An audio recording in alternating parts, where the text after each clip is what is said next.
Thoughtless, casual gaming. Thoughtless, casual gaming. Thoughtless, casual gaming.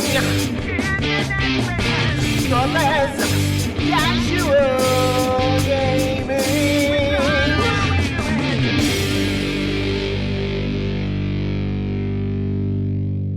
Hello, you're listening to Thoughtless Casual Gaming with Brett and Jace. We are a Geelong-based gaming podcast where we play games really badly and then talk really badly about them. And So badly. Oh, yes. Tonight we are talking Kill Team. We are, but if we were going to do that, it would be badly. And we knew that. So we decided to make it less badly and invite someone along who is less badly at both playing and talking about Kill Team, we assume. Yeah, big assumptions. So, welcome, Chad. Hello. That's Thank you. you. Yeah, That was your cue. I But feel yeah, like I've already been.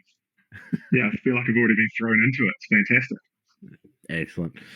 Yep, you're getting the privileged service here, so buckle in. do we have an unprivileged service? And if so, can I order one, please?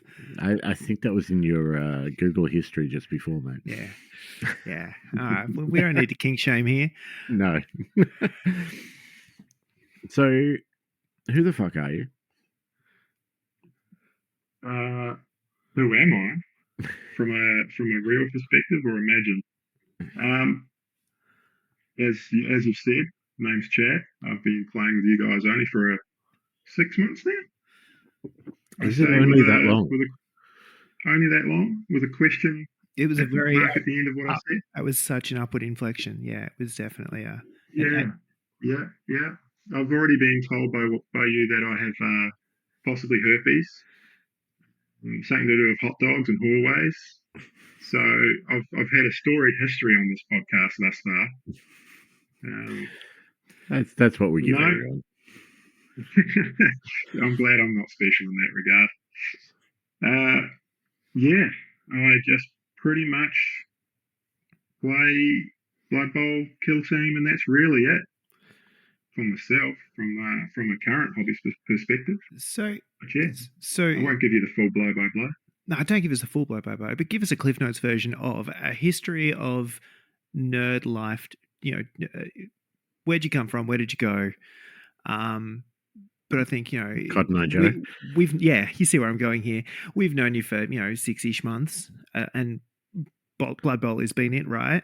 But have you played games before September that? 17th. September 17th is when you joined the Discord. There you go. Man. September 17th. I got my last haircut September 19th, actually. So the reason I know that is because I'm due for a haircut this Friday. So that's the only reason I know that I don't keep absolute to the date recordings of my haircuts. But anyway. If I was due for a haircut, that would not mean that I, by default, know when my last one was. Well, I had to text my hairdresser guy. I see what's happened here. Yeah. So okay. I saw the last message today. It literally happened today. But anyway, so I'm you can probably guess by the accent eventually from across the ditch, the Better Island. Tasmania. But I start the other Better Island. Yeah. Fiji. Rarotonga. Yeah. Okay. Yeah. I started playing fantasy way back in the 90s. That was my first foray into Games Workshop. Stumbled into a Games Workshop store and purchased the box without knowing anything about it. Unfortunately, in the town that I come from, there's about 15 people, which is half the population of New Zealand. And no one played fantasy, so I eventually had to get into 40k. 40k led to Necromunda. Necromunda led to Blood Bowl. And then I went on a hiatus for, I'm going to say, a decade. And I got back into Blood Bowl probably a year and a half, 2 years ago now, I guess.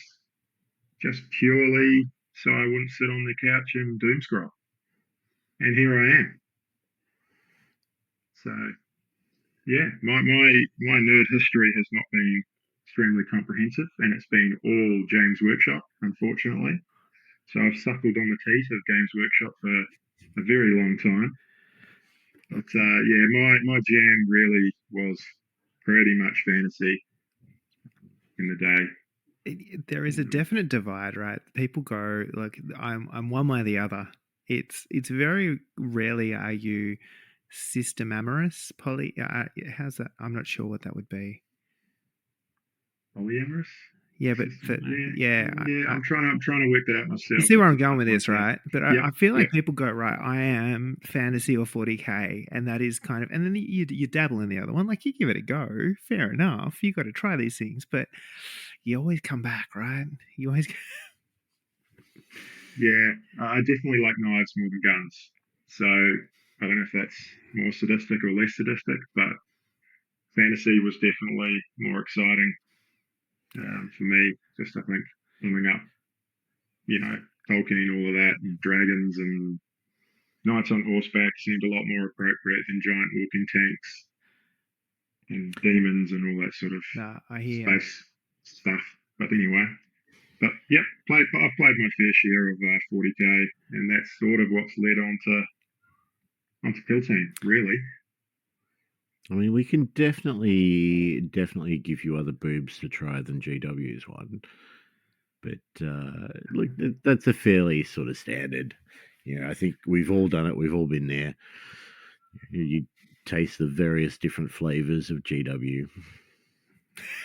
Well, look, they are addictive. They do what they do very well, but you pay for the privilege, unfortunately. No, you definitely do. It is what it is. Yeah. It is what it is. I can't complain too much. They keep me out of trouble. Not that I can get in much nowadays, but. Yeah. So it looks like you went sort of, all right, fantasy, large scale battle game, 40k ish large scale battle game, but just with bigger things that go bang. Necromunda gets smaller. Blood Bowl probably similar size. Kill Team still the same, right? Are we feeling a draw towards the smaller games, just with less time, more life things going on, or? Absolutely, and more drinking. So the problem with drinking all day is you have to drink all day and then recover. Whereas if you have to play Blood Bowl for 2 hours or so for 11's match, drinking for 2 hours, I can pull that off and still function the next day. Whereas 4 to 5 hours of drinking during 40k, you miss a lot of rules near the end. So, I mean, I miss a lot of rules. I miss a lot of rules near the start, but no, all right, no, that's fair. It is the logistical thing. I will say, like trying to cart around an army of things and line up a game and the extra space needed and all of that stuff. There is something to be said about painting 11 dudes, dragging a little case, something the size of a shoebox in the car, and just going and busting out some games too. Like, it is convenient. I also made the mistake of going Orcs and Imperial Guard when they were called that. You really so do. There was just volumes. Yeah, there was just volumes of green. It was, yeah. You're just trying to get a little bit of gaming in with your drinking. Yeah, pretty much. Yeah. And when you're painting that much green, I can just see a Fortunate Son in the background every time I remember painting that volume of small plastic miniatures glued together terribly as well. But yeah, a lot of things are falling into place, I will say. Anyway, so, but all right, that is a brief history, and where we've stumbled on is, I think, we were obviously the local, probably, the pushers of the Blood Bowls, particularly Sevens. All right, you've come along and you've kind of sampled that, and then you've gone, I've got something else for you, and you've almost come in and just poached the audience out from underneath us. No, but so why Kill Team? Where's it come from? I think the 40k background, that universe, that story is pretty cool. It's pretty comprehensive. There's some awesome characters. You can kind of do with it as you will. So that's always makes gaming a lot more interesting, of course. But again, it was just something something new, something new, but something that I knew. You know what I mean? Yeah. So I knew Yep. 40k. I knew I could get into this. You know, I already know the background to it. I knew there'd be some sort of, I don't know, there'd be other people to play, some sort of audience that'd be interested in it. And I enjoy painting the models. So most of what I do comes down to what I enjoy painting, really. Not that I'm any good at it, but that is the most fun part for me is the several hours a week I can just disconnect and I hear, and ruin. But you think about ruin some plastic. Yeah. how many hours you spend gaming versus how many hours you spend not gaming but also involved in the hobby because you're, sitting there trying to ruin plastic. Like, Yeah. I hear it. I'm doing my part for the giant plastic island floating around in the Pacific. I'm trying to keep as much plastic out of that as possible by painting it poorly over the course of, well, several decades, unfortunately, due to some models still from my 90s that haven't been painted. But Look, we don't mention them. It's fine. Does that also mean that if we painted the island, it would no longer be a large hazard? Painted the island, a big plastic. Well, I don't know if that would work so well, to be honest. I wonder if Dulux does a paint that you can use underwater. You telling me wash and wear's not going to cut the mustard? Maybe not, but we can look into this. This is an untapped market here. I feel like we need to get into paint that works underwater. How the fuck do they paint submarines then? Not Don't ask underwater. Paint them before they go in the water. So we need to just lift the plastic island out of the water, then paint it. Dump it back. Put it back in. Happy That days. sounds like a problem for Elon. I reckon he needs to get onto that. Yeah. Shit. All right. This has already gone way off. This is what we're used to. It's fine. So I mean, I've talked at length about my love for the lore of 40k and how, like, as far as a universe that a company has built up and given life and story to, it is one of the best, in my opinions. And it's a shame to me that I just don't get enjoyment out of 40k itself. So Kill Team was intriguing for me, and so I've got a little bit of a blurb here. So for those that don't know, Kill Team is a skirmish war game published by GW. It's first released in 2004 as part of the Warhammer 40,000 franchise, but it was later re-released as a standalone game in 2018. Game is played with a small number of models, typically between 5 and 20 per player. It's a bit of a difference there, allowing for faster and more dynamic gameplay than traditional 40k battles. And so we got 2018 was second ed, 2021, which is the current edition, is third ed. Does that sound about right, Mr. Expert?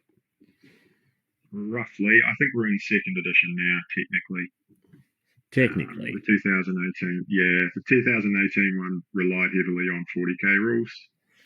The current one now is pretty standalone from a lot of the rules perspective. Just the introduction of shapes, colours. So, actually, they've got a target market, and it's just graduated from play school straight into Kill Team. I think this is a good segue. So I think it'd be nice to talk a little bit about the differences. What makes Kill Team the unique little thing that it is? Shapes and colours. What the actual shit? Look, you've heard me complain ad nauseum about shapes and colours. I don't know why we cannot just write 6 inches instead of having three circles? Or a pentagon? Or a pentagon, yep. I don't understand how that is time or cost saving. That sounds like something that's come straight from HR, just to fill in a meeting. But, yeah, it is an odd choice, shapes and colours. But the remainder of the rules, I feel once you get past obscuring and cover, They flow a lot faster than 40k did the last time I played. But it's all about learning that sort of key rule set for your team. And I will say it is one of the worst written rule sets. Absolutely. It is. Yeah, I haven't read them yet, so I tried. I tried and I gave up. It's one of those things where I think the actual rules are relatively streamlined and straightforward and make perfect sense. But what they've done then is try to cram as many words into explaining it as physically possible. So instead of just saying someone needs to be within an inch of something to get cover from it, or whatever the rule is, they proceed to preamble it with about a paragraph and then add in some shapes and colors and then add another paragraph, and you're left going, what the hell are they talking about? But that's pretty much stock standard GW, though, isn't it? Being honest. I feel like they've pushed the boat out on this one, I feel. The word retain, somebody must have been getting paid. A retainer. To use that word. A retainer, thank you very much. You're welcome. To use that word as many times as possible, because it is throughout the book. And every time it's used, it doesn't seem to be an appropriate spot to use that word. No.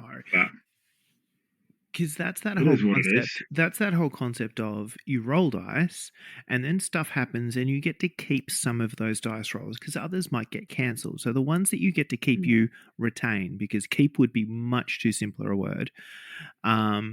So any dice that you retain have an effect, because between you rolling them and you retaining them, stuff can happen, which means you don't get to keep them.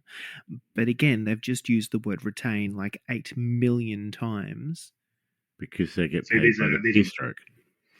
Yeah, that's it. So there's a gotcha there as well, Jace, you see. So the term retain in Hill Team for a lot of dice rolls means after you've rolled the dice, if you've got, say, a crit, that crit is retained, irrespective of what your opponent then rolls.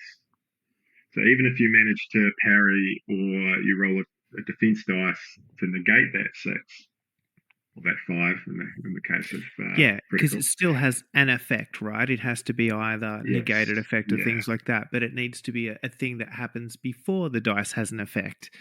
Yeah, it's very confusing for the first time reader. But once you get through that, once you've failed your first 4 games, you're on your way to learning it. You know, it's understanding the kill team rules are like trying to decipher the temper tantrum of a 3-year-old. You know, there's intent. There's a reason this is happening, but for the life of you, you don't know what's going on or how to stop it. They're written with feeling. You just got to write it out. Yeah, write it out. Wait until they're 18. Everything comes okay. And then they're at the door. We are selling this game like nothing. No, look, I think so. It is, and I think that is ultimately the biggest barrier to entry. Is it is hard to understand if you take GW's approach and buy their rulebook and read their rulebook. I think you absolutely need to have their rulebook as a reference. But actually, the best way to learn this game is not to do that because it's too fucking confusing. And you're better off to watch some up-to-date battle reports, play a game with someone, and there are a number of other references online that actually talk about how things work and explain it in real people words rather than GW. And then you take the rulebook back as a reference and you'd be like, what was that thing? And you look it up and you, by then, have enough familiarity with the way the rule is intended that you can kind of skip through the fluff and the guff and the confusingness. Everyone just needs a chat. Well, that is also my preferred option. You don't actually look at the rule book at all, and you're just like, "Hey, Chad, what the hell does this mean?" And he goes, "Well, look, there's a really interesting thread on Reddit about that." Almost like we had this conversation last night. Well, this is exactly what I did. I have not read the rules. I relied on you completely for our game. Jace sounds like he's tried to read some of the rules. It was hard. And then Sorry, Jace, go on. No, I got to the stage where, unfortunately, like part of me wanted to rewrite the rules. Like it actually rankled me that much that I wanted to rewrite them into words that people would understand, and that's the point I stopped, because I don't need to do my job at my non-job time things. I It's had enough definitely trouble. one of those. Yeah, I had It's enough definitely one of trouble. those goes where you have to play through it. Sorry, Yeah. mate. Yeah, We're no. talking No, you're over right. each other. This is what happens with three of us. This is practice. It's Yeah. fine. This is what happens with two of us. You probably heard. No, but I had enough trouble with the web page where you make your team, and I didn't understand what the hell was going on. And I rocked up to our game with a team that was not my team. Yeah, that was confusing when I saw you turned up with only 9 models. When you have the potential to have, I think it's 12, 11 or 12 for the Okay. commandos, but they have not made that easy. They have not made that easy at all. But the fact that there's a resource online to help you make your team, and they haven't closed that down, It's is a impressive. miracle. Yeah, take it. Yeah.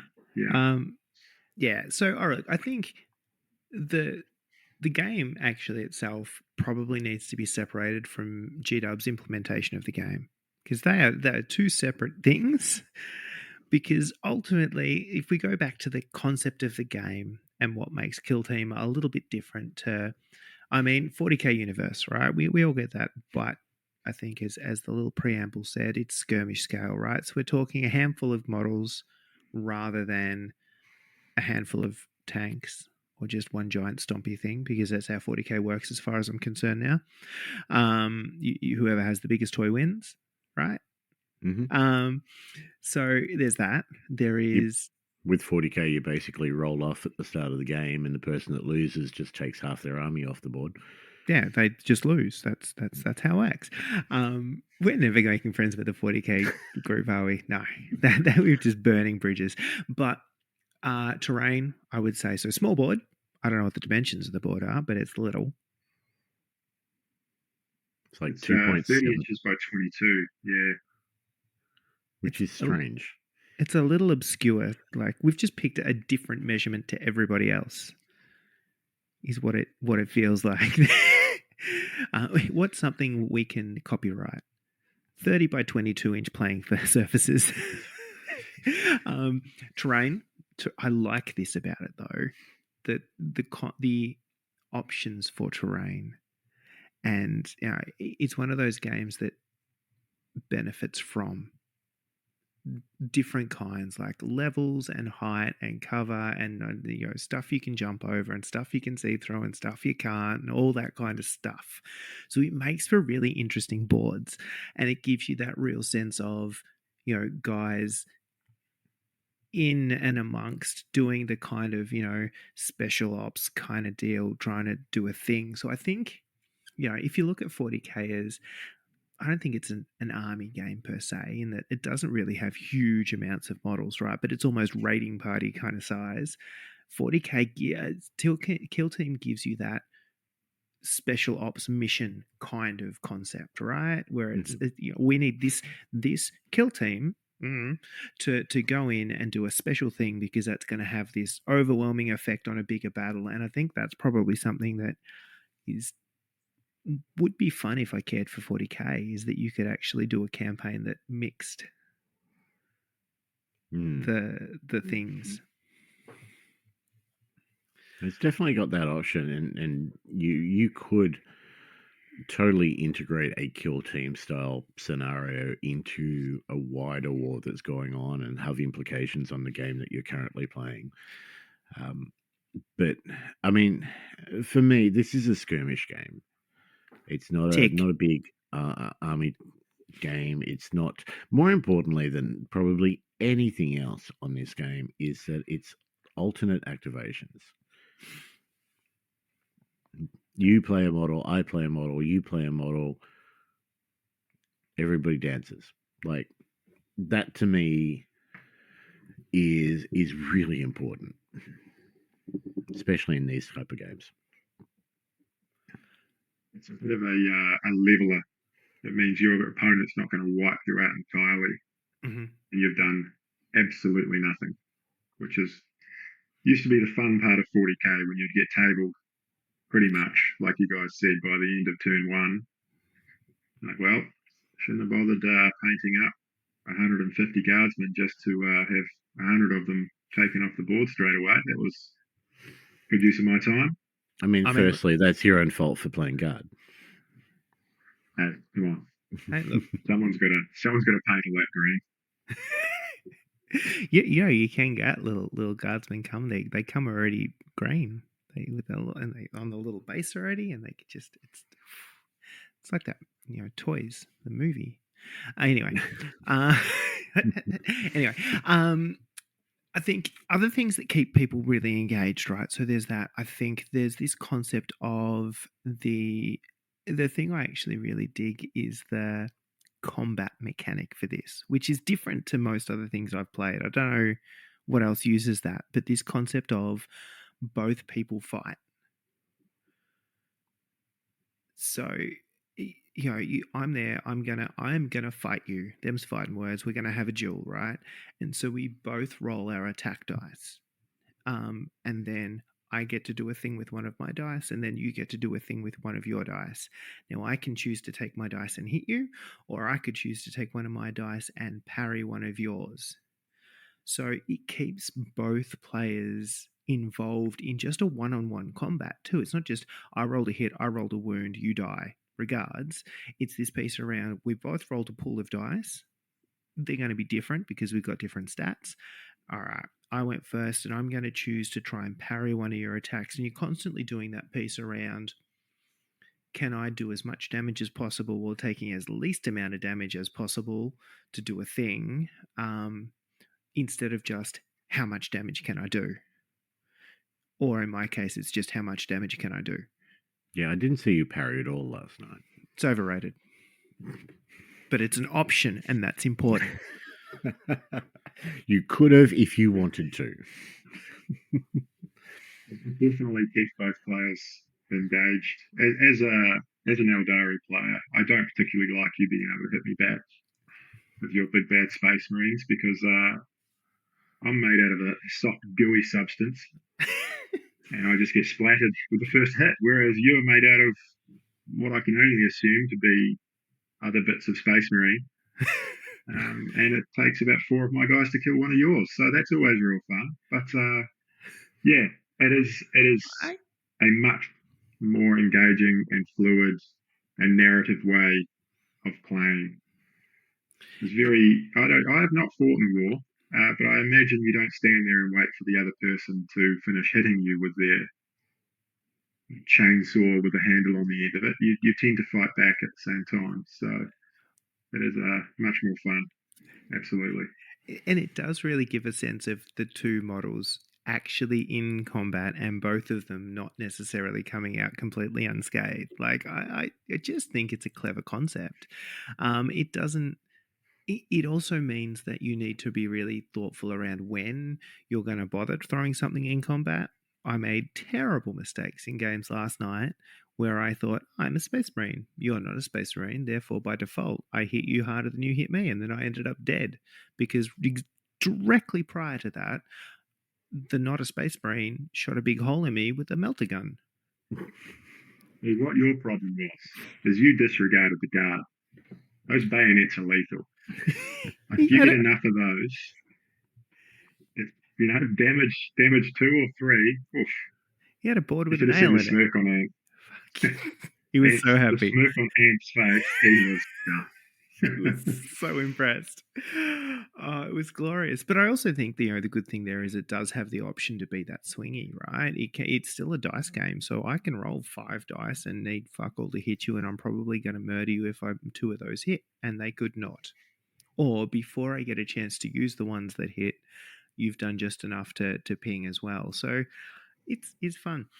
I think the other thing, and you can probably talk to this way better than I can because I've also ignored most of these, is the objectives.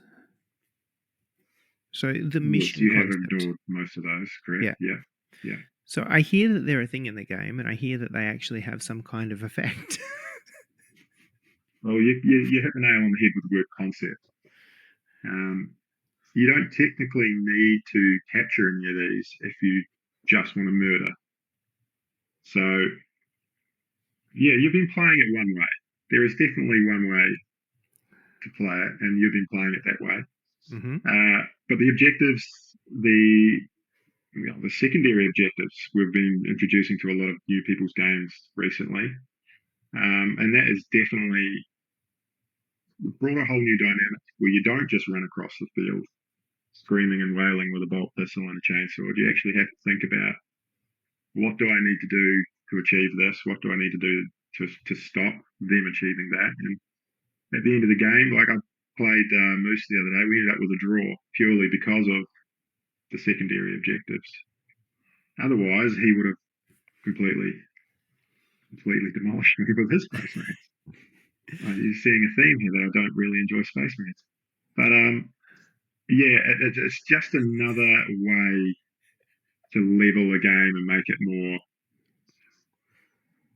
I don't know, more user friendly, more of a two-player game rather than the person who can pull out the most gotchas and the most dice and have the best roll on the first turn. There is always a way to come back, unless you're James playing Necrons. But otherwise, it's, the options are always there. You've got 4 turns. You can always sneak out a bit of a cheeky win. I mean, go Brett. I was just going to say, like, I have noticed this, and perhaps the introduction of secondary objectives, which I haven't seen yet, will change. But I have noticed that the big, tougher Space Marine type crews are tending to do a lot more, a lot better than the other ones, like the squishy Guard and Orcs and Necrons to a certain degree. I think that will be the case until everybody's got better comprehension of their team, to be honest. Mm-hmm. So the Space Marines are fairly, obviously, idiot proof. Idiot proof. There you go. You said it. I didn't say it.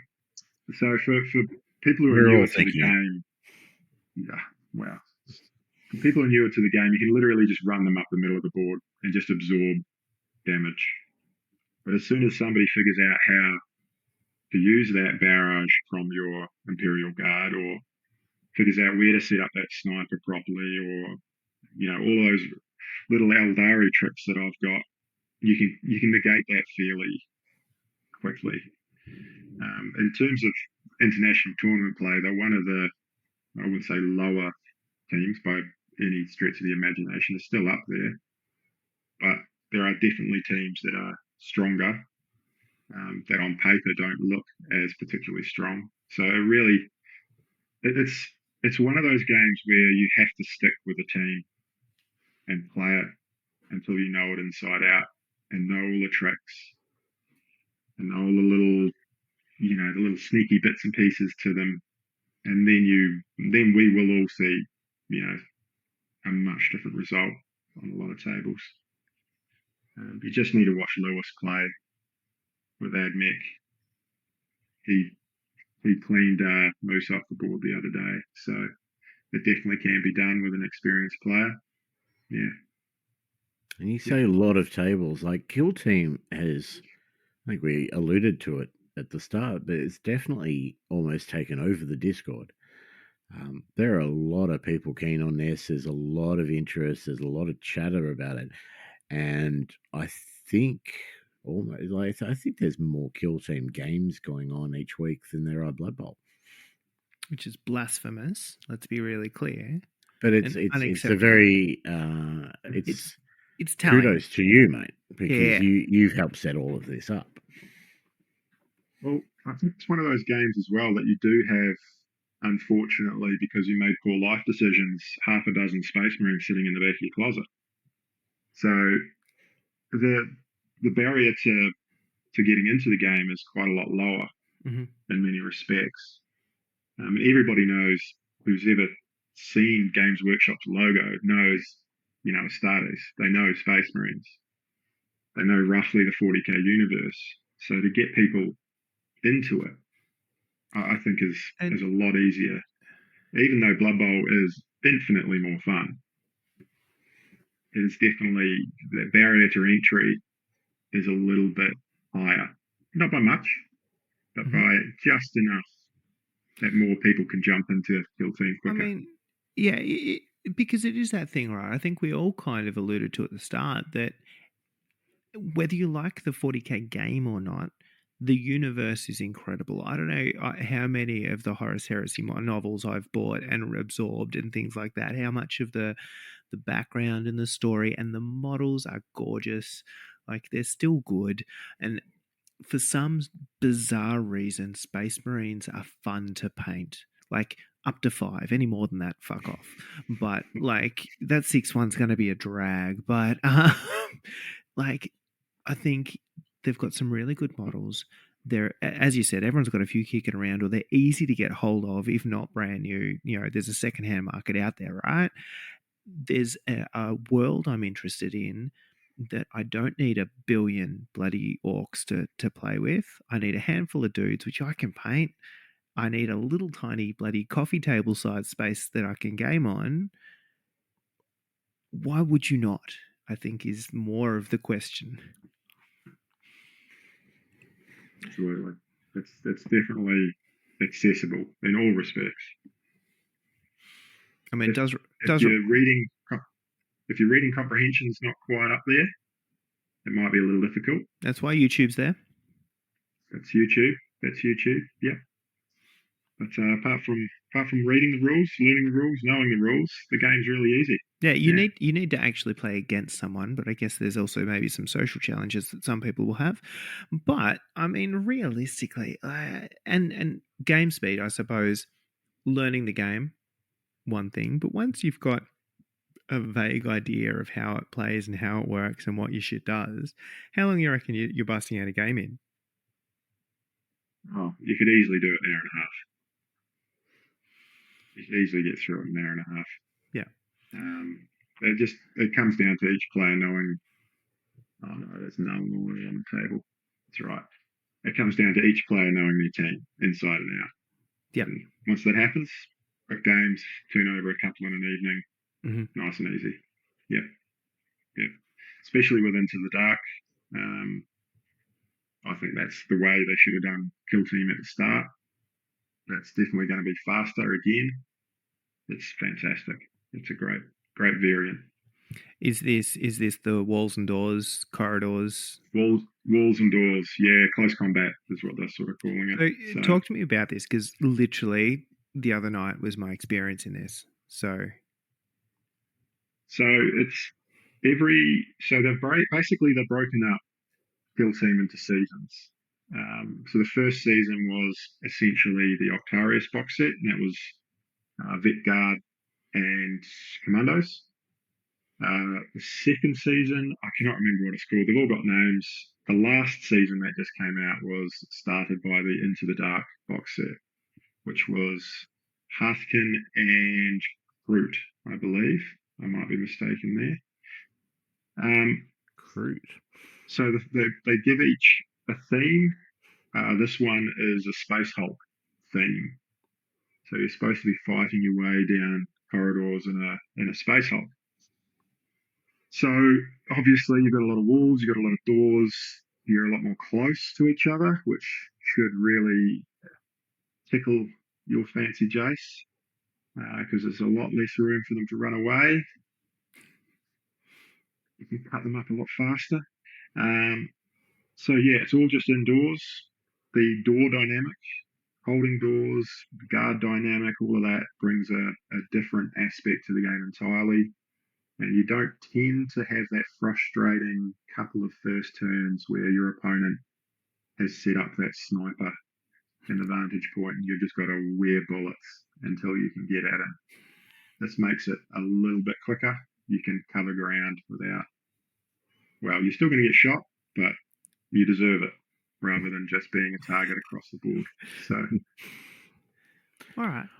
I did see this last night and I was very intrigued. It did really bring back a lot of Space Hulk memories, which absolutely, yeah, I love. Yeah, Space Hulk, I haven't played since we played last, Jace, I think. But, Yeah, neither have I. yeah, but that is one of those classic games that just never gets old.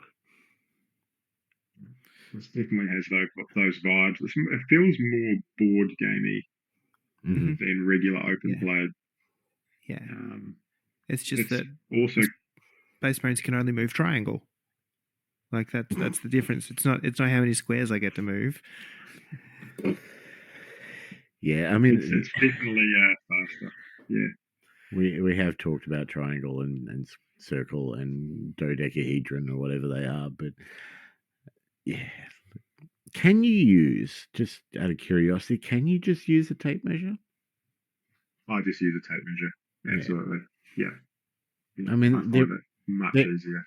They're pretty little template things, Mm-hmm. and I painted them up and they look nice, but measuring out 3 circles is kind of tedious. Am I right? And I could very well not be, in that the idea when it's 3 circles, it's not actually 3 inches, it's actually 3 times 1 inch. So it only gives you an angle change at each point, or is it just it's actually 3 inches and they've just made it hard? So a circle is actually 2 inches, Jace. I'm going to Sure. pull you up on your comprehension of colours and Sure. shapes here. Even I knew that, Jace. Sure. So what they've changed slightly is the increments of measurement. So each measurement has to be measured in a full inch. So you can only run you can run half of an inch, for example, half a triangle. Mm-hmm. It counts as a triangle. Mm-hmm. So when you've got your standard movement of 3 times circle, 6 inches for the normies, you can run to whatever up to that, but each increment's going to cost you that inch. So it hasn't changed. It hasn't departed a heck of a lot from all their other game systems that include, movement and distance in that regard. They've just, for some reason, gone with shapes. So, yeah. And I think the beat I wasn't sure about, and I've just been ignoring up until now, is really that old concept of, all right, let's say a circle's 2 inches, right? So can I go 1 inch or a triangle and then a triangle in another direction and that counts as a circle? Or do I have to actually go the full, like the second I stop moving in a straight line, that is my circle? Yeah. You can do whatever you want with those increments. Great. Okay. So you can do your 1 inch forward, 1 inch left, and that's a circle. 1 inch right. Yep. Okay. Whichever you want to do. I mean, so the good news here is I'm not cheating. The bad news here is I don't understand the value of the circle. Anyway, yeah. I don't think anybody understands the value of the circle, to be honest. I'm definitely more of a triangle kind of guy myself.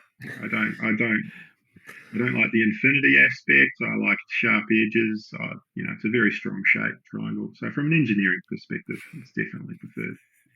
Yeah. There is a white American somewhere screaming Pentagon right now.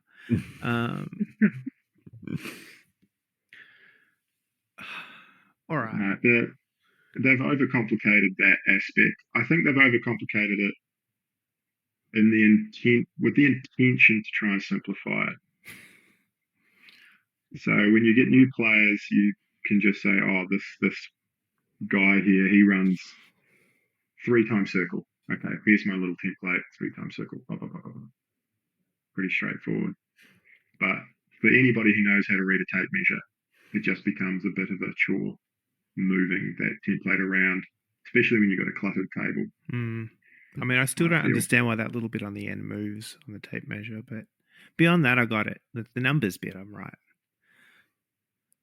We won't go into that little bit on the end. I don't feel. It's a bad idea. A little bit on the end's important, especially when you're talking in inches, but that's a whole nother conversation. So. All right, so the circles, the rhombuses, dodecahedrons. Dodecahedrons, they're a bit silly and weird. What are the hugely positive Why the things fuck would I play it? Pretty much, that's what I'm trying to say, but with less profanities. You've changed. I've changed. I mean, I started off strong and now I've gone weak. Why would you play Kill Team? Why? Why would you play Kill Team? Why would you play Kill Team? I think that going back to what we said before, it's just easy to get into. You don't need to buy a whole heap of models. You can have the 40k, the fantasy, Age of Sigma kind of feel on a micro scale. I think from a narrative point of view as well, much like Blood Bowl, you can actually have a relationship with your team, with your characters that you put into it. They build a little story each week. You know, mine don't build a great story. They all tend to die pretty frequently, but it's a story nonetheless. So I think for anybody looking for that dopamine hit and they don't have 4 hours, it's a great way to get into a very large, comprehensive hobby space for very little outlay. Yeah. And building that team and building that rapport with your team, is there like a campaign aspect as well that you can level up characters, or do they pretty much stay the same? No, there definitely is. So what we're doing at the moment is a very watered down version of a narrative campaign.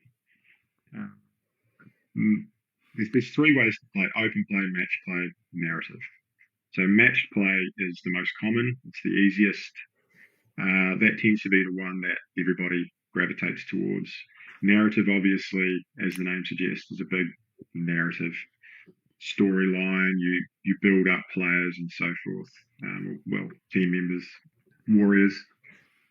So what we're doing at the moment is a mixture between matched play and narrative. The reason being, it's just a lot faster. And since the idea behind this campaign we're doing at the moment is to get everybody up to speed with rules and teams and weed out the weak, the people who aren't going to turn up every time.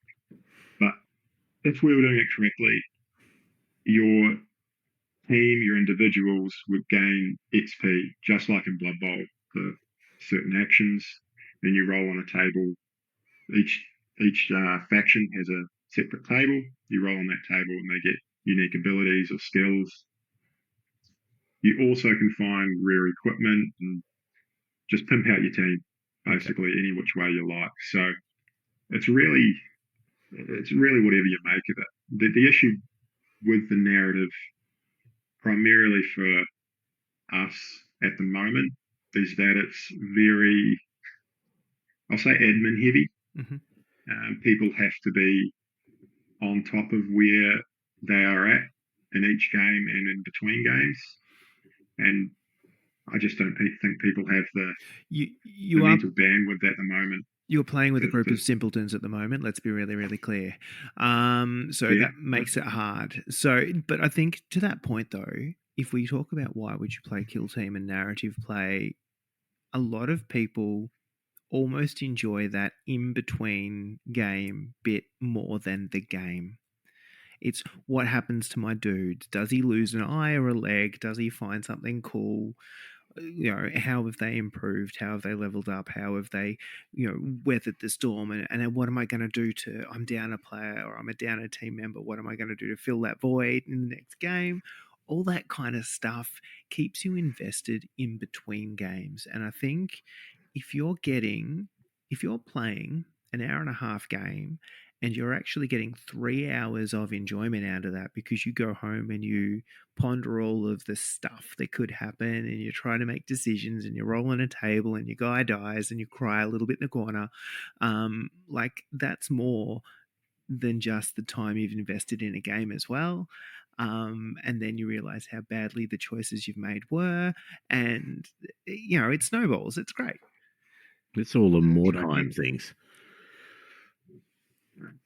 Once we've wrapped up this current learning campaign, I'd definitely like to try out more of the traditional Games Workshop narrative campaign. I think once we've gotten through the next, I'll say 5 or 6 games, everybody will have a decent idea on firstly the rules and secondly what their teams can actually do. And then definitely the issue at the moment is remembering how to kill people and then taking a tally of the people you've killed. I think that'll blow some minds if we introduce that too early. Yeah. But we'll definitely get into it 100%. I'd love to. I 100% agree. Just building that individuality into each little piece of plastic as you go through the and then you series. You get attached to them, and then they die. It's all of the best things and you have about to chop 40K. their arms off.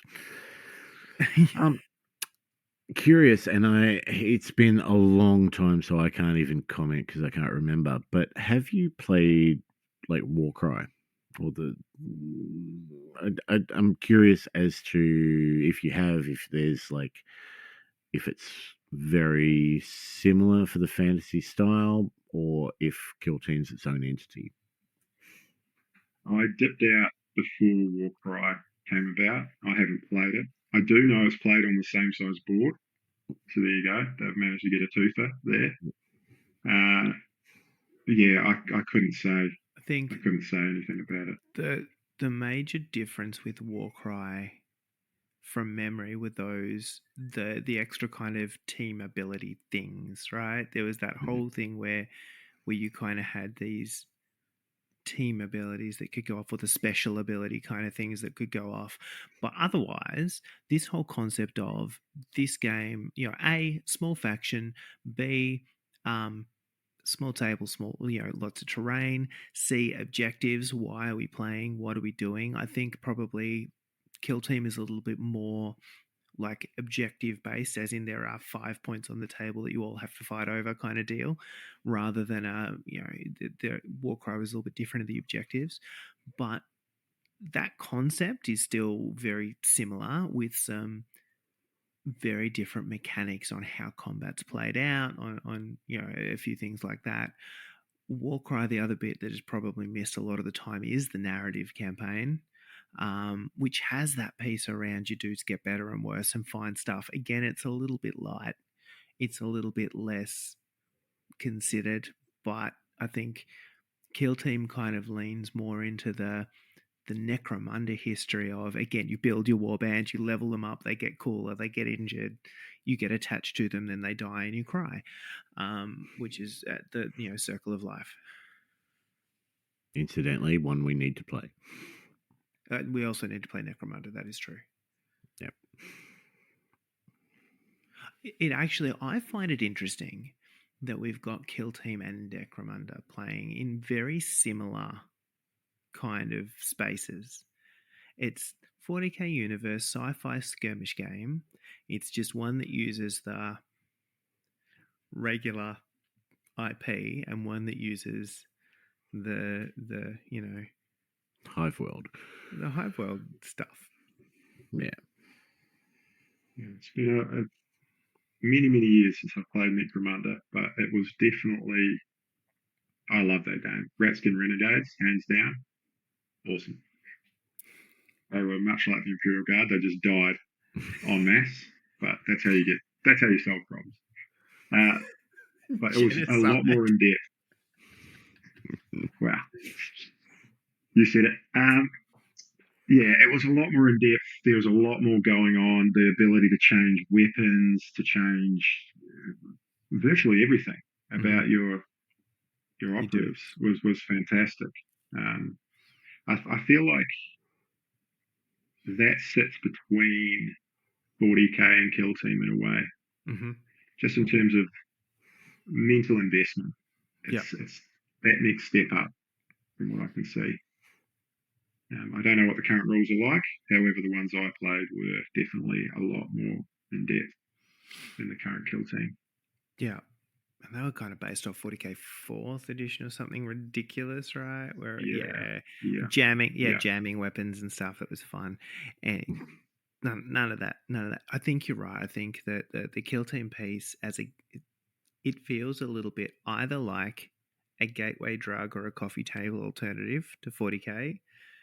But for those of us who don't have the time, effort, or inclination to play 40K, but still really like the stuff, and I really appreciate a skirmish game, and I do not have the mental capacity to go into a game that requires too much brain power. Like, there are games I would love to play that just require more mental capacity than I am willing to expend. And I feel like Kill Team is that nice little balance of it challenges, there's stuff to learn. I think, I'm sitting at a point where I'm vaguely sort of mostly getting most of the rules right, but I don't know what the best decision is and how to work out what the best choice is in given a situation. I think, that's it. But if that's where you're sitting, that's okay. Like, I don't have to know what the best choice is. I just have to know that I'm getting most of the rules right. That's a win. And that's only because Chad's sitting on the next table, and I'm like, hey, what the fuck does conceal do? I think I actually said that yesterday. Yeah, it was indirect you were talking about. In all honesty, I feel like the sort of the substitute professor. I'm literally one chapter ahead of the rest of the class, and I'm reading furiously just to stay that one chapter ahead.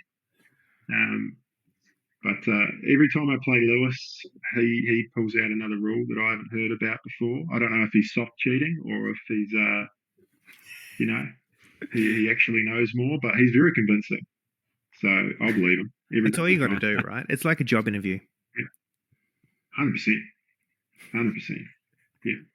Except there's no LinkedIn component, which is fantastic. Saves you a lot of time. There's time for another job interview. That was my whole other job. My last job was just, this seems right. Let's do that. Yeah. No, look, it's definitely got traction. It's definitely got a lot of interest. Are there 40K wise? You mentioned Cruise in the last box. Like, can you pretty much play any army? Are there any that they haven't done? So because they've done every army, you cannot do every model out of every army. So there's no Terminator, Space Marine Terminator option currently. They'll come. That has to come. That'll be. You get one model. Poster boys. Is there a Custodes? Well, there are. Talons of the Emperor is their fancy pants name. They are. I think they've got something like 19 wounds and a 2+ save. Don't quote me on that, but they are virtually unstoppable. And I painted 6 guys. I painted 6 guys. What the fuck? I could have painted 4. You could have painted 4, 100%. But they are gold, so it's a little gaudy. But if that's your thing, it's your thing. But yeah, there's literally every faction. There is a kill team, and the best part of the factions isn't the 40K stuff, really. You've got Beastmen, Thalgor Ravagers. You can get a team of them, which do not really exist in 40K unless you're using them in some sort of cultist fashion, I imagine. Mm-hmm. You've got the Star Striders, which is your rogue traders. You've got your Carl Urban looking, what's his name? Bread. Yeah, I've blanked completely on who he was, but your Abetes, your enforcers, they are a team. Yeah, I'm with you now. You lost me at the really obscure references, but I'm back with you with the Arbites. Yeah. Carl Urban, New Zealand's finest. Judge Dredd. You say Carl Urban, I'm like, instantly I'm thinking, is it Thor? Or is it Dread? Or is it The Boys? See, I got very confused. I'm 90% of the way there. I went to Keith Urban and got very confused. Keith Urban. That'd be a great team based around Keith Urban. That'd be fantastic. So the best teams, or the most fun teams, the coolest teams, the rule of cool, are all of those teams that aren't strictly from 40K. They're the ones you can have a lot of fun with. They're the ones that are different. Because am I right? You still do your guardsmen. The Star Striders, as an example, though, it's basically like a fixed team, but like everybody's different and everybody's a little bit funky and weird and have their own special rules. And there's like, I don't know, eight of the bastards, but they're all, and they have a dog and they look pretty. Yeah. So inquisitorial agents are the same. Just I can't remember how many are in that team, but a team of individuals. Yeah. But even the Elder that you're playing at the moment, right? You get to pick between the different whatever the fuck aspect warriors, right? So you mix up your Scorpions and your Banshees and your Dire Avengers and Yep, they're still the standard models, but you do get to pick what flavour you go for. Within reason, you don't really tend to use Dire Avengers too much. They just tend to hang out the back. You don't really bring too many of them, but your Striking Scorpions and Banshees are your play setters on that team. You wait till they bring in the alternate aspect warriors, and suddenly you've got the bloody the spiders and the reapers, and life would get interesting. Fire dragons, yeah, happy days. Fire dragons. You just got 8 guys with melter guns, and then you've got problems. Yeah. Are there Harlequins? Harlequins, they have a Harlequin team. Yep.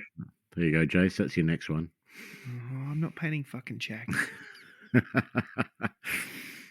Well, they've got a standalone team, Void Scarred Corsairs, and they have a guy with a bird, which is a bold choice to bring to a fight.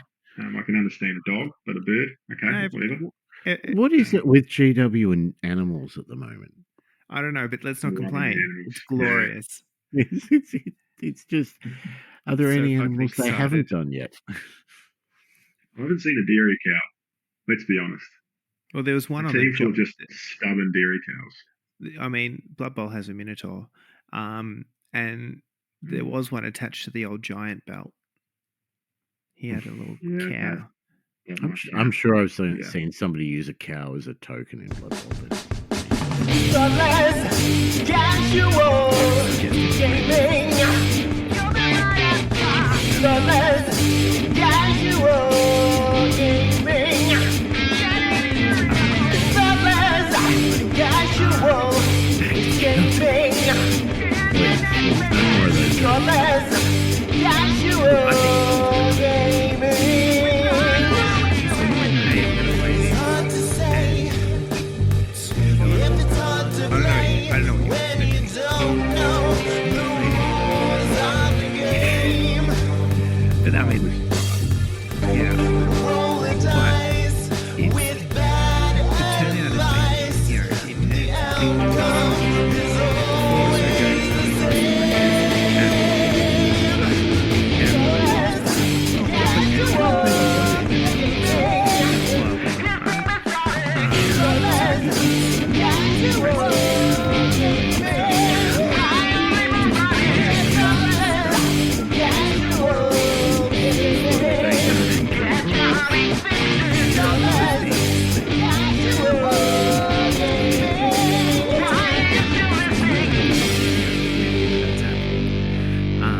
So it's been a fun game.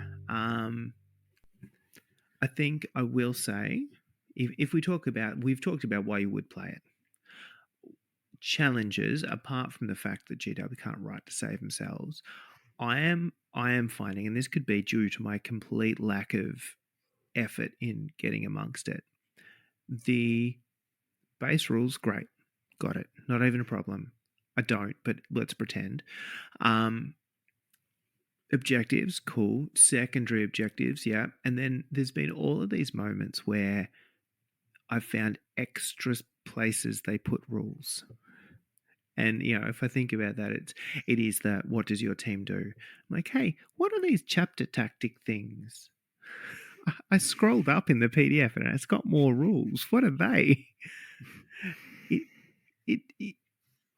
Now, I understand that I should probably spend more time and pay more attention in class. But am I right in thinking it feels like they kind of go, here's a really simple streamlined rule set, but we're just going to add some stuff on and add some stuff on and add some stuff on a little bit? It does sometimes feel like a hat on a hat situation. when you got strategic ploys, tactical ploys, and then they throw in chapter tactics. Why they couldn't throw those into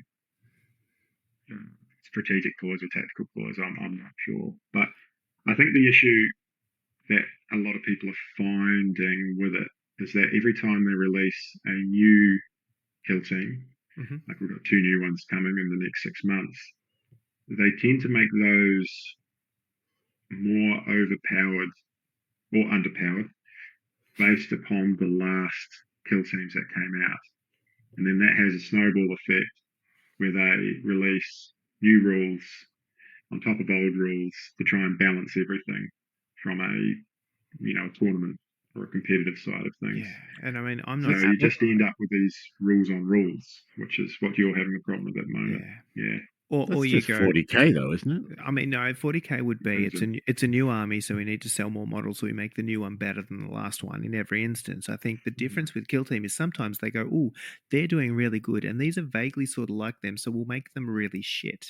Is sometimes a knee-jerk reaction. Or we have the Underworld problem, which again, another great game, rock on, but I am not keeping up with the FAQs at all.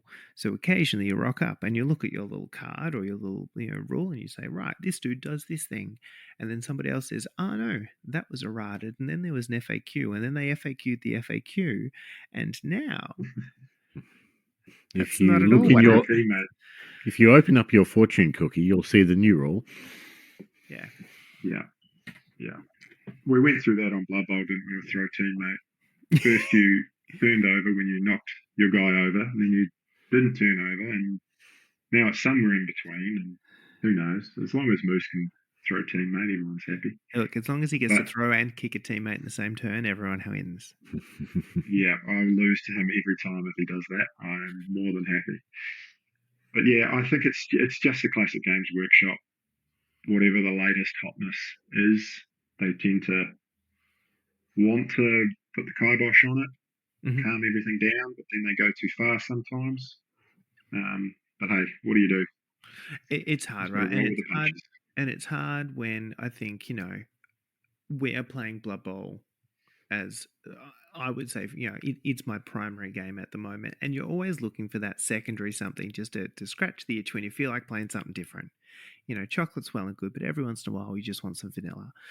And it's good vanilla, but it also, I think you need to accept that sometimes you're just not going to keep up with that, and that's okay, because you're only doing it because you don't feel like some chocolate tonight.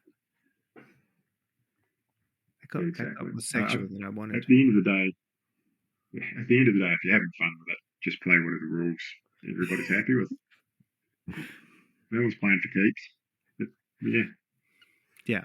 You killed enough guardsmen last night without any chapter tactics. So no, I put the chapter tactic on, and fuck, they kill more.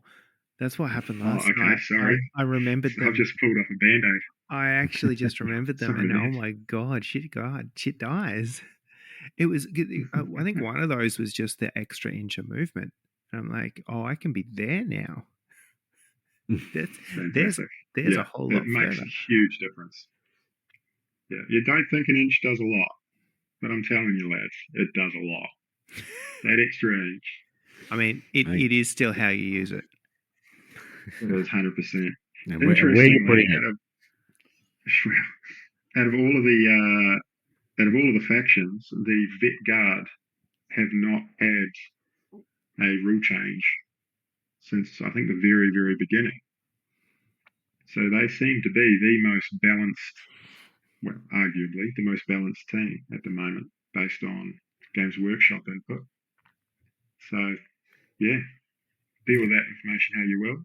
But I think the terrifying piece is this is a great excuse to paint Space Marines.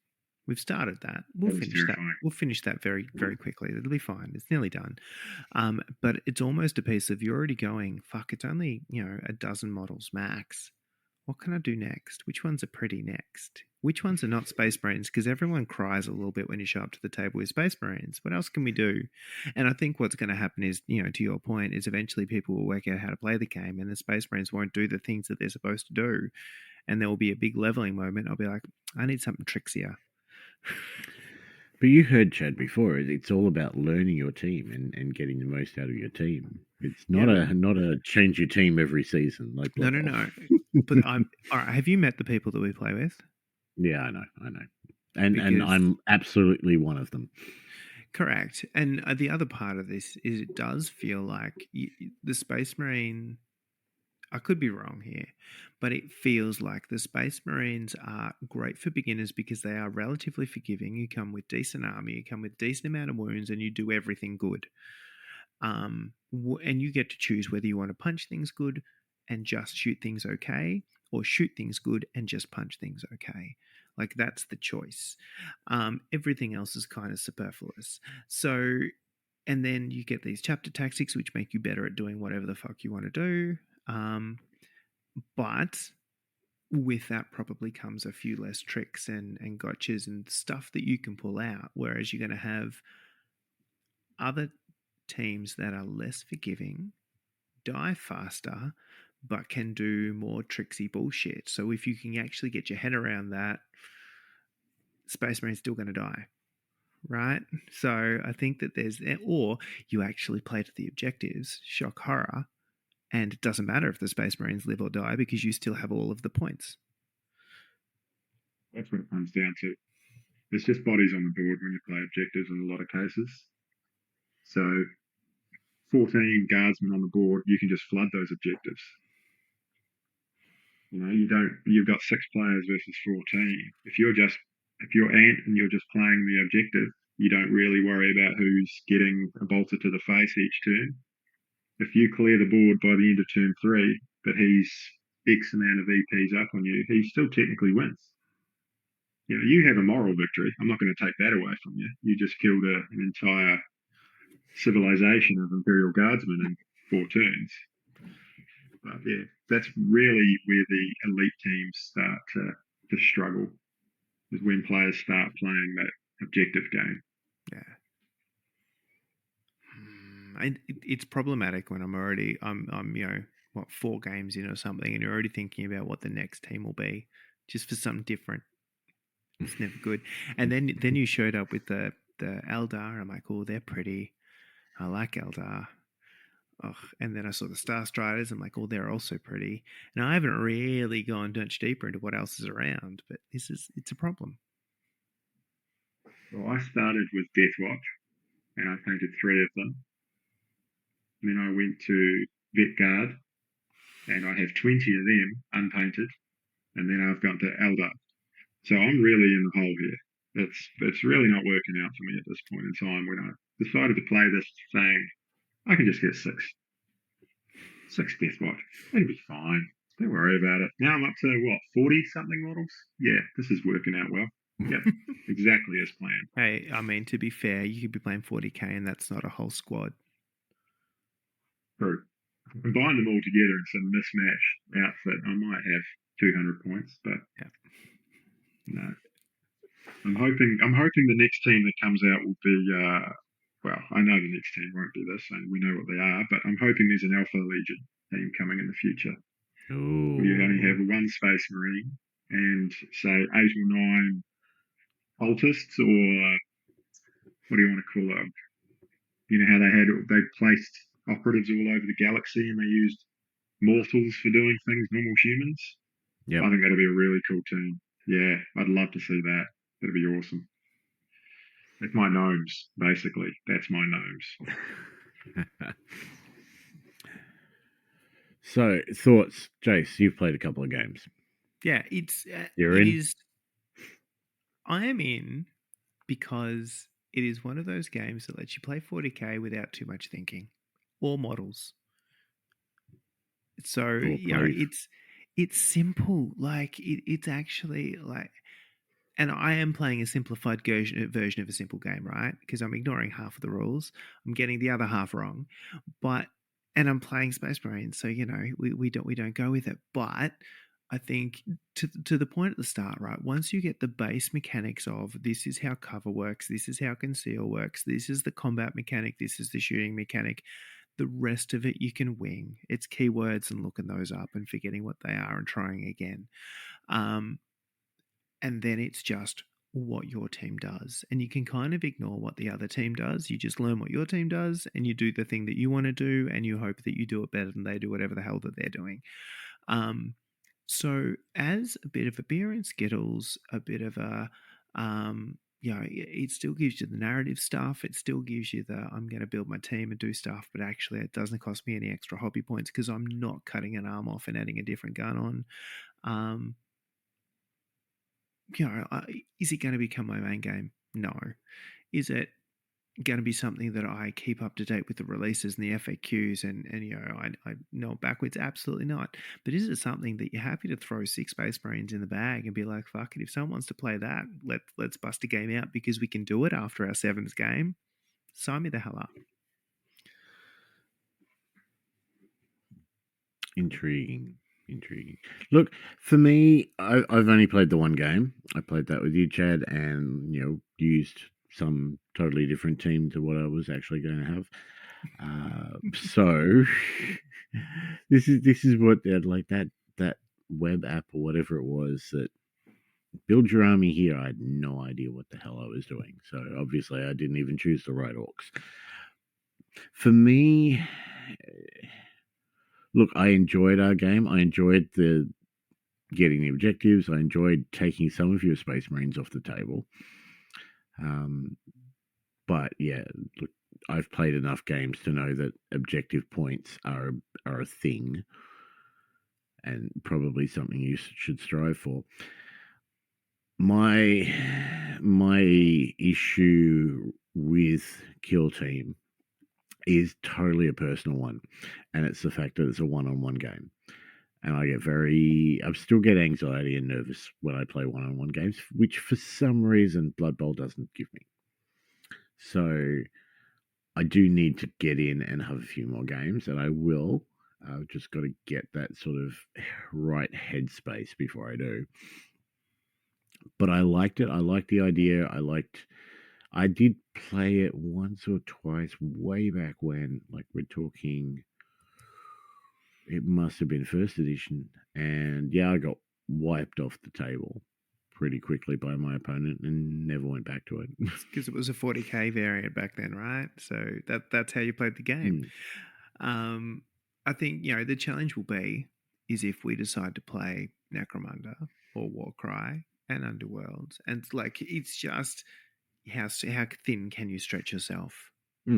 Because I've tried, and after a little bit, it starts to tear, and it's no good. Anyway, so 2 games is a good number, I reckon. If you have 2 games that you like to play, and then your third one is whatever the hell is there at the night, whether it's a board game, card game, whatever. As long as somebody else knows the fucking rules, I don't care, right? But I think the other part of this is who's playing, right? And at the moment, you've got most of the people who are playing are the crew that we play Blood Bowl with, so you know that it's going to be a fun time regardless. And then somebody else knows the rules, so I don't have to. Everybody wins, except that person that knows the rules. Retiring, I'm not going to lie to you. Overall, I think you've done a great job in not only getting this started, mate, but just driving the interest and keeping that interest flowing. And the fact that we had 4 or 5 games happening last night on a Monday night. I mean, it was an off Blood Bowl week, but it was still Blood Bowl going on at the same time. And to get that amount of Kill Team going in as well is just awesome. Yeah. Well, it just shows the interest in, like you said, a second game, doesn't it? A game people can just turn up, play. This is it. The brain dead after work. They don't have to invest any bandwidth. Just turn up, hope for the best, leave. That's all we're after. Yeah. As long as you leave. It does feel like a bit of a decompression game, though. It's not one of those ones that where you're there going, oh, you're sweating bullets after every turn, going, what the hell am I going to do? You'd be like, fuck it, I'm going to put a guy there, and he's going to try and hit you with his sword, and now he's dead. Great, let's move on. And that's okay, because it's kind of, I don't know, it has that feel. I think that's down to who you play it with, though, isn't it? Really, like if you're playing against some guys who take 40k pretty serious, our soft cheating might not go over so well. But with Blood Bowl players who are used to soft cheating on a daily basis, easy peasy. What is the turn 16 foul equivalent in Kill Team? Ooh, maybe it is just a turn 16 foul. Maybe we need to introduce that as a new rule. Well, I mean, instead of fighting someone, you can ring their mum and just hurl abuse at her. The best crossover ever, like Blood Team. Kill Bowl. Kill Bowl. That's a winner. Somebody put a patent on that right now. No, I think, if we talk about the narrative piece, and it is that whole piece around, if your models get taken out of action, they may actually die. So I could just stand on this objective and win the game, or I can shoot you in the face. I think there's still a turn 16 foul equivalent. I think it's doable. Doesn't have the same vibe though, does it? Nah. Stomping on someone's neck on the sideline. We need a way to do extra damage if someone's laying on the ground, but I don't know how to get them on the ground in Kill Team, because once they're out, they're out. We'll play with that. We'll just invent some sort of curb stomp rule. House roll. Yeah. No, it'll be the next faction they bring out. There'll be a bite the curbs special rule. It'll be fine. Edward Norton. Yeah. Oh yeah. Yeah. American History X. Oh yeah. If you are in the Geelong area and you want to give it a go, just jump in our Discord, because we have plenty of people playing and plenty of people wanting to play more. So Jace, you put up the links, do all that sort of I'll do the things. There's a 40k channel. That's where all the Kill Team stuff lives, because it lives in the 40k universe. So that makes perfect sense, because no one's talking actual 40k, let's be honest. We're not that sadistic. So that's where it's all happening. I'll throw the links in. Jump in. As I said, it is literally, if you are interested in the game and you just want to play with a bunch of people who are going to have fun and giggle and roll dice and not really care if you're learning the rules, like, this is the time and the place and the people to get involved with. Chad's doing all the heavy lifting, which is great. He's putting together the narrative campaign, which I really should send you my email address to send me the link to the thing. Good. Filling it in for you. Oh, good. It's fine. What's it say? Nothing good at the moment. Yeah, you're just hemorrhaging requisition points, but some of us are doing well out of it. So my next question out of all of that is, what's a requisition point? I'll stop. Anyway, it's something you retain. Oh fuck! All right. Is there anything else we want to talk about as far as Kill Team goes? Anything we haven't said? No. You still owe me another game, Brett, but we'll discuss that later. Yep. I still need to work out exactly. I even thought that my commandos were 10 characters. Now you're telling me 12. And now I'm even more confused. You get to take a grot and a bomb squig for free. Oh, they're free, are they? So if you take the grot or the bomb squig, you get the other one thrown in. It's a package deal. Yeah. Oh, damn it. That means I need to paint the grot as well. Anyway, we shall talk. Shall we talk about what's on, Jace? There are things. They are on. There are things. They definitely are. Most importantly, we have a date. 1st of June, Thoughtless Bowl 5. I thought you were going to buy me flowers. No. Thoughtless Bowl. No. 5. No. It's a thing. Number 5. We will get a players pack up and ready at some point soon. I think we just redo the DP one Thoughtless Bowl. because that It's pretty was much the same real- plan, right?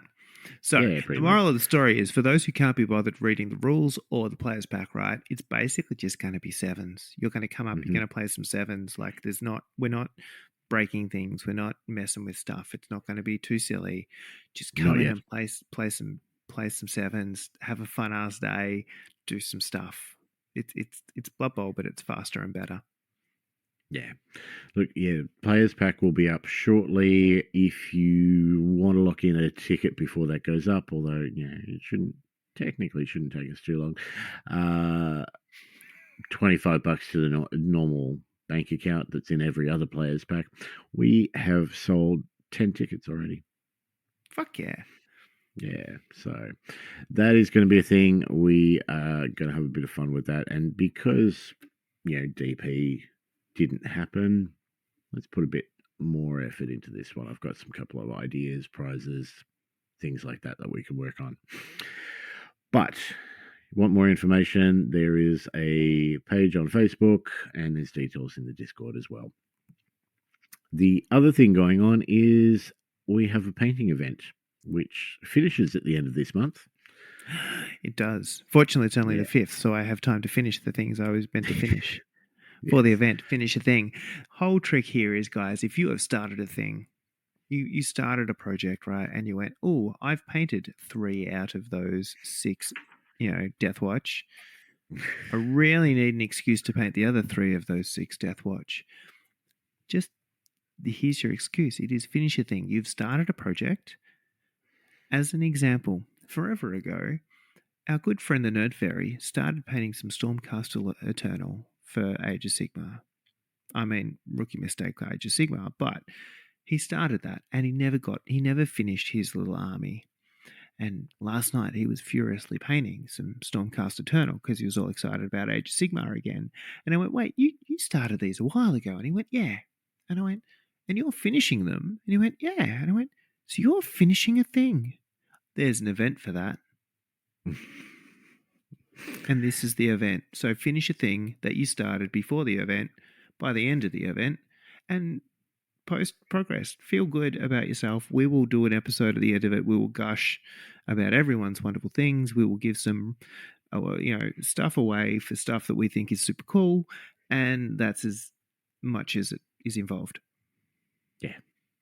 It's not rocket surgery.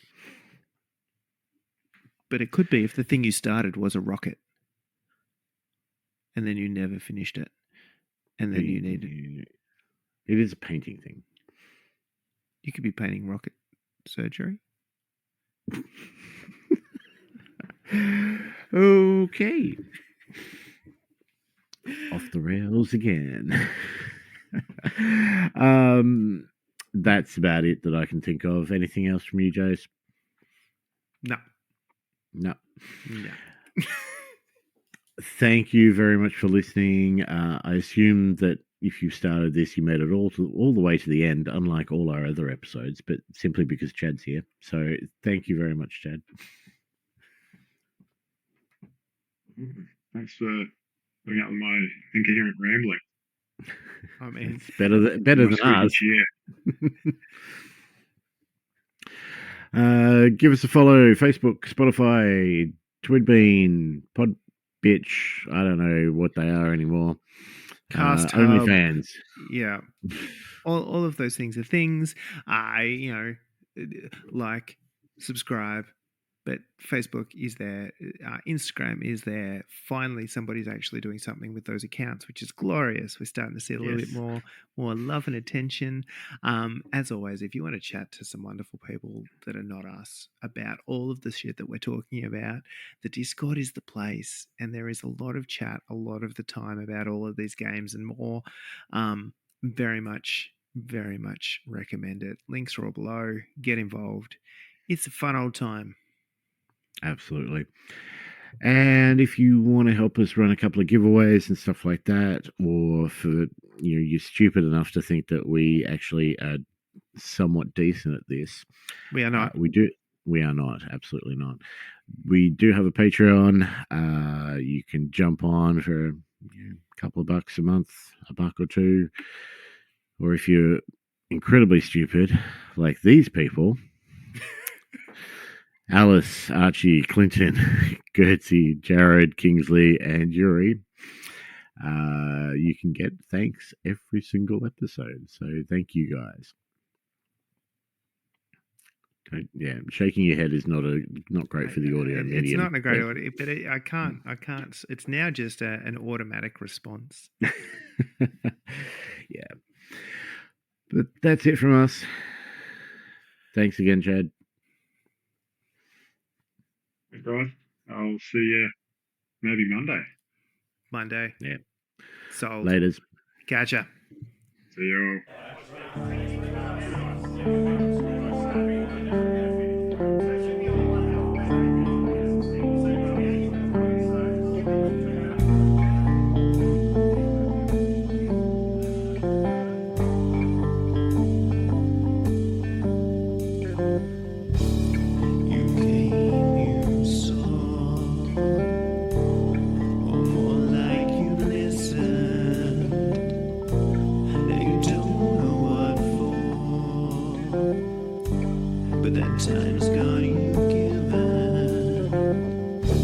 And there's no getting back.